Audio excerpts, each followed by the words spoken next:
स्वागत है हमारे चैनल एजुकेशनल रिसर्च में आप सभी का। और आज हम क्लास 12 हिंदी इलेक्टिव के महत्वपूर्ण 40 प्रश्नों के बारे में हल करेंगे जो हमारे फाइनल एग्जाम 2023 में पूछे जाएंगे, जो जैक बोर्ड के द्वारा जारी किया गया है। तो सबसे पहले हम देख लेते हैं महत्वपूर्ण प्रश्न, यानी क्वेश्चन नंबर 1 से 4 तक हमारा गद्यांश दिया गया है, जिसे ध्यान से पढ़ना है और सभी प्रश्नों का उत्तर देना है। वर्तमान शिक्षा पद्धति के अंतर्गत हम जो विद्या प्राप्त कर रहे हैं उसकी विशेषताओं को स्वार्था नकारा भी नहीं जा सकता। तो इस तरह का गद्यांश दिया गया है, आप लोग अच्छे से पढ़ के जाइएगा। क्वेश्चन नंबर 1 कह रहा है, वर्तमान समय में दी जाने वाली शिक्षा की विशेषता निम्न में से कौन सी है। तो क्वेश्चन नंबर 1 का सही जवाब हो जाएगा इनमें से सभी, यानी कि दृष्टिकोण को विकसित करने में सहायक होना चाहिए, बुद्धि को तेज करने वाली, व्यक्ति की भावनाओं को सचेत करने वाली। तो क्वेश्चन नंबर 1 का सही जवाब ऑप्शन नंबर 4 हो जाएगा, इनमें से सभी। वहीं क्वेश्चन नंबर 2 कह रहा है, आज पढ़ा लिखा युवक अपने जीवन का बहुमूल्य समय कहाँ नष्ट कर देता है। तो आज पढ़ा लिखा युवक अपने जीवन का बहुमूल्य समय नौकरी खोजने में नष्ट कर देता है, यानी ऑप्शन नंबर 4 सही हो जाएगा। क्वेश्चन नंबर 3 कह रहा है, भारतीय विद्यार्थियों को दी जाने वाली शिक्षा का प्रथम सोपान है। तो क्वेश्चन नंबर 3 का सही जवाब हो जाएगा ऑप्शन नंबर 2 हो जाएगा, शिक्षा जो आवश्यक है। क्वेश्चन नंबर 4 का कह रहा है, रेढ़ी खीर बन जाना मुहावरे का अर्थ है। क्वेश्चन नंबर 4 का सही जवाब हो जाएगा ऑप्शन नंबर 1, काम कठिन हो जाना। इस तरह से हमने गद्यांश कंप्लीट किया। अब यहाँ पे पद्यांश दिया गया है जो क्वेश्चन नंबर 5 से 8 तक। क्वेश्चन नंबर 5 कह रहा है, रघुकुल की अभागिन रानी कौन है। तो क्वेश्चन नंबर 5 का सही जवाब हो जाएगा केकई रघुकुल की अभागिन रानी है, यानी ऑप्शन नंबर 3 हमारा सही हो जाएगा।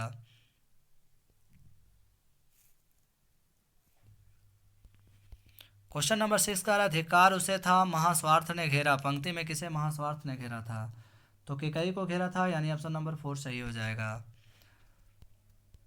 क्वेश्चन नंबर 7 का रहा, प्रभु शब्द का प्रयोग किसके लिए हुआ है। तो यह शब्द का प्रयोग राम के लिए हुआ है, यानी ऑप्शन नंबर 1 हमारा सही हो जाएगा। क्वेश्चन नंबर 8 का रहा, भाववाचक संज्ञा का एक उदाहरण है। तो इसका हो जाएगा कठोर, यानी ऑप्शन नंबर 3 हमारा सही हो जाएगा। खंड खा में दिया गया रचनात्मक लेखन तथा अभिव्यक्ति और माध्यम, तो जिसमें से क्वेश्चन नंबर 9 कह रहा है, भारत में पहला छापाखाना कब खुला। तो भारत में पहला छापाखाना खुला था 1556, गोवा में खुला था, यानी ऑप्शन नंबर 2 सही हो जाएगा। क्वेश्चन नंबर 10 कह रहा है, जनसंचार के आधुनिक माध्यमों में सबसे पुराना माध्यम कौन सा है। तो सबसे पुराना माध्यम समाचार पत्र होगा, जो हमारा प्रिंट माध्यम में आएगा, यानी ऑप्शन नंबर 1 हमारा सही होगा। क्वेश्चन नंबर 11 कह रहा है, मुद्रण की शुरुआत किस देश से हुई। तो मुद्रण की शुरुआत चीन से हुई, यानी ऑप्शन नंबर 4 हमारा सही हो जाएगा। क्वेश्चन नंबर 12 कह रहा है, तुरंत घटी घटनाओं की जानकारी जनसंचार के किस माध्यम द्वारा दिया जाना संभव नहीं हो पाता। तो यह नहीं संभव हो पाता है समाचार के माध्यम से, क्योंकि तुरंत हम इसको समाचार के माध्यम से नहीं दे सकते। बाकी बात रेडियो, टेलीविज़न, इंटरनेट, इन सभी से दिया जा सकता है। वहीं क्वेश्चन नंबर 13 कह रहा है, समाचार शैली क्या कहलाती है। तो यह कहलाती है उल्टा पिरामिड शैली, यानी ऑप्शन नंबर 3 हमारा सही हो जाएगा। क्वेश्चन नंबर 14 कह रहा है, समाचार पढ़ने वाले को क्या कहते हैं। तो समाचार पढ़ने वाले को वाचक कहते हैं, वाचक जो बोलते हैं। क्वेश्चन नंबर 15 कह रहा है, फ्रीलांसर पत्रकार का कार्य है। तो इसका कार्य है भुगतान के आधार पर अलग अलग समाचार पत्रों के लिए लिखना, यानी ऑप्शन नंबर 2 हमारा सही हो जाएगा। क्वेश्चन नंबर 16 कह रहा है, कविता की पहली शर्त क्या है। तो कविता की पहली शर्त है शब्दों से मेल जोल, यानी ऑप्शन नंबर 1 हमारा सही हो जाएगा। क्वेश्चन नंबर 17 कह रहा है, साहित्य की कौन सी विद्या पढ़ने सुनने के साथ साथ देखने के तत्व को भी अपने अंदर समेटे हुए हैं। तो यह समेटे हुए है हमारा, यानी कि कविता, ऑप्शन नंबर 1 हमारा सही हो जाएगा। क्वेश्चन नंबर 18 कह रहा है, कहानी का केंद्रीय केंद्रीय बिंदु क्या कहलाता है। तो कहानी का केंद्रीय बिंदु कथानक कहलाता है, यानी ऑप्शन नंबर 2 हमारा सही हो जाएगा। खंड गा में यहाँ पे हमारा पदांश को ध्यानपूर्वक पढ़कर 19 से 22 का विकल्पों का आंसर देना है। तो क्वेश्चन का क्या कह रहा है यहाँ पे पद्यांश, मुझ भागहीन की तू संबल, युग वर्ष बाद जब हुई विकल, दुखी जीवन की कथा रही, क्या कहूँ आज जो नहीं कही। तो क्वेश्चन नंबर 19 कह रहा है, प्रस्तुत काव्यांश के कवि है। तो इसका काव्यांश के कवि है जयशंकर प्रसाद, यानी ऑप्शन नंबर 1 हमारा सही हो जाएगा। क्वेश्चन नंबर 20 कह रहा है, कवि ने किसे अपना संबल कहा है। तो कवि ने सरोज को अपना संबल कहा है, यानी ऑप्शन नंबर 3 हमारा सही हो जाएगा। क्वेश्चन नंबर 21 कह रहा है, कवि का जीवन कैसा रहा है। तो कवि का जीवन दुखपूर्ण रहा है, यानी ऑप्शन नंबर 2 हमारा सही हो जाएगा। क्वेश्चन नंबर 22 कह रहा है विकल शब्द का अर्थ है। विकल शब्द का अर्थ होता है व्याकुल होना, यानी ऑप्शन नंबर 1 हमारा सही हो जाएगा। यहाँ पे ऑप्शन जो यहाँ पे काउंट गलत किया हुआ है, आप लोग अच्छे से देख लीजिएगा। क्वेश्चन नंबर 23 कह रहा है जीवन के अंतिम मोड़ पर देवसेना द्वारा ठुकराने के बाद स्कंदगुप्त कौन सा व्रत लेता है? तो वह जीवन भर अविवाहित रहने का व्रत लेता है, यानी ऑप्शन नंबर 2 हमारा सही हो जाएगा। क्वेश्चन नंबर 24 कह रहा है सत्य कविता में कवि ने जीवन में सत्य की महत्ता को दर्शाने के लिए किसे माध्यम बनाया है? तो कवि ने महाभारत के पौराणिक संदर्भों को बनाया है, यानी ऑप्शन नंबर 3 हमारा सही हो जाएगा।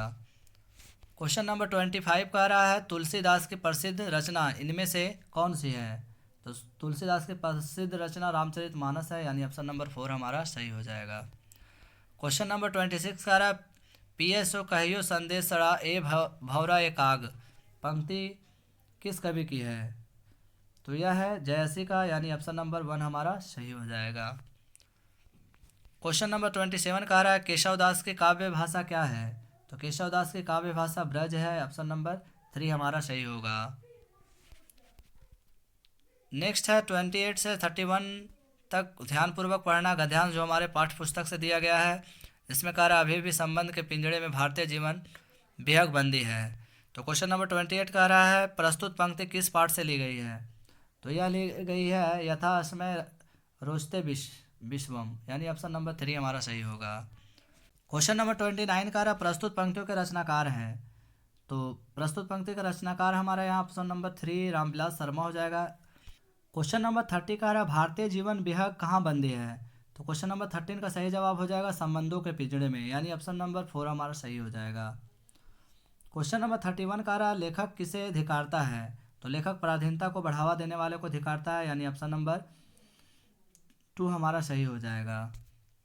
क्वेश्चन नंबर 32 कह रहा है रामचंद्र शुक्ल के पिता का तबादला जब हमीरपुर से मिर्ज़ापुर हुआ तब शुक्ला जी की उम्र कितनी थी? तो उस समय उसकी उम्र 8 वर्ष थे, यानी ऑप्शन नंबर 1 हमारा सही हो जाएगा।